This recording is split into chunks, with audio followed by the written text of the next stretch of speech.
उद्याच्या उद्या आज संध्याकाळपर्यंत सर्व काढा.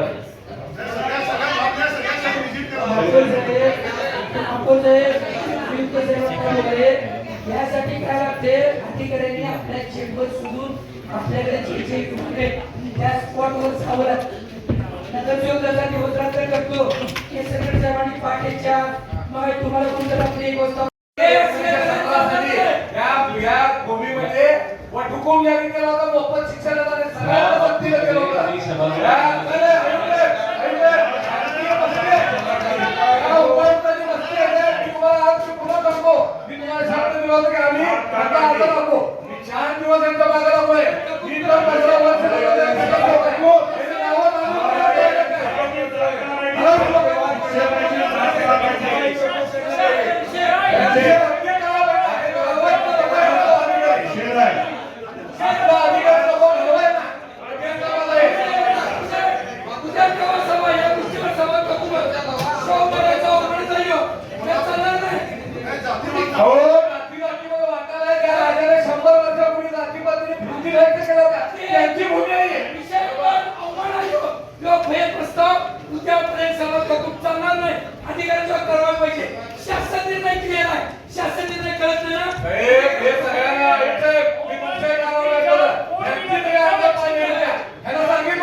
लेखी दिलेत का पहिले त्या मुख्याध्यापकाला नोटीस काढून त्याचा खुलासा घेतो. जर त्याने स्वतःहून लिहिलं असेल तर जागी सस्पेंड करतो.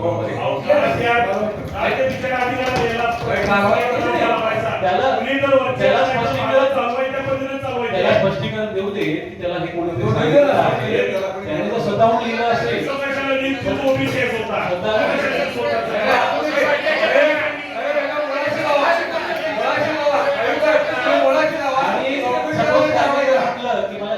अधिकाऱ्याने सांगितलं त्याच्यावरती कारवाई करतो.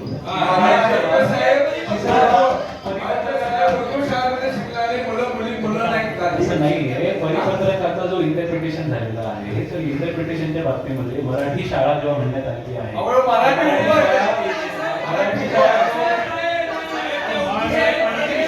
शासनाच्या निर्णयावर मराठी शाळा आली असेल तर उर्दू मराठी सुद्धा काउंट करावी अशी ही सभागृहाची धारणा आहे.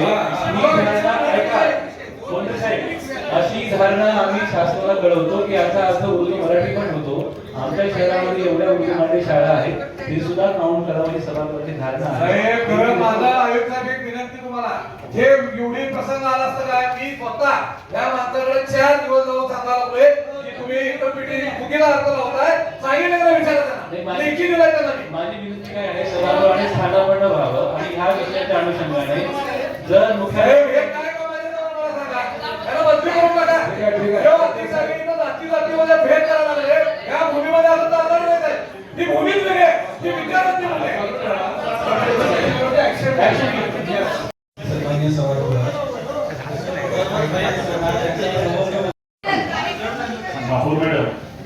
आपल्या कोल्हापूर महानगरपालिकेच्या शाळेत जे काय मास्तर प्रिन्सिपल सगळी जण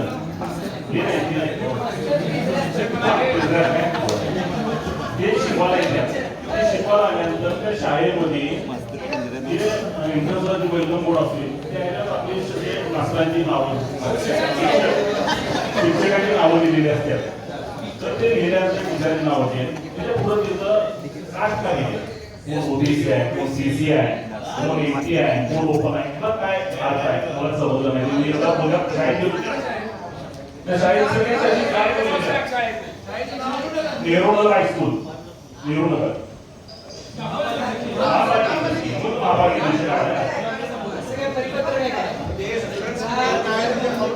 नाही शाळेचं नाही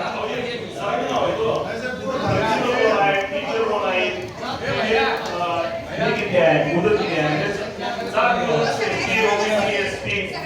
काढून काय द्यायचं